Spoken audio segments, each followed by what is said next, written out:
Okay, everyone. I'm going to quickly just show you how to make this mark um, for your new camber bolts. The overall design of these is pretty simple.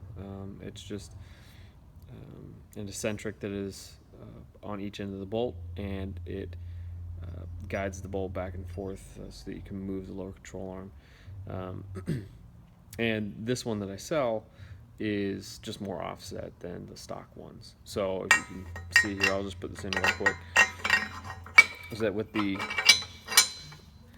this bolt that I have now, you're not going to get full movement out of it um, with the subframe in its stock original condition. So without being modified here.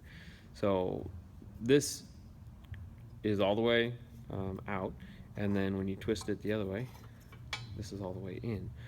Well, what we need is this bolt to be able to go all the way around, and it's going to come all the way out here and go all the way in. And what's happening is that the bolt itself is actually contacting the elongated hole here, and so we just need to open this up a little bit more so that the bolt can travel further that way, which is what the whole idea of these camber bolts is. So, but basically, what you're going to do is you're going to take just take your tape measure when you have this all out. Obviously I have the mark there already, but you'll take your tape measure and right from the lip here where the eccentric sits in, measure over 3/8 of an inch, and then just make a little mark right there. And you can see the very edge of my mark is right at 3/8 of an inch. And then what you'll do when you just have that one mark right there, you'll take your bolt, okay, and just kind of line it up right with right with that mark, and then just trace around it. And that's exactly what I did here. I just traced right around the bolt, and this is the mark that I got. And I'll show you. This is an eccentric that goes on the front side before they get welded to the bolts. I'll show you how close just that quick little tracing was of the bolt. You can see here's the eccentric right here where that would be at maximum movement with the stock subframe hole.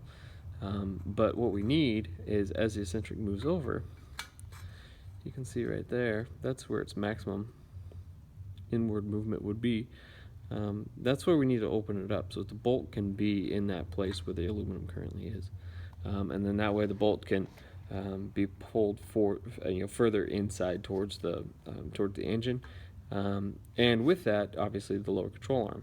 And when that happens, you're able to bring the lower control arm in towards the engine, and then that way you can get rid of the excessive negative camber.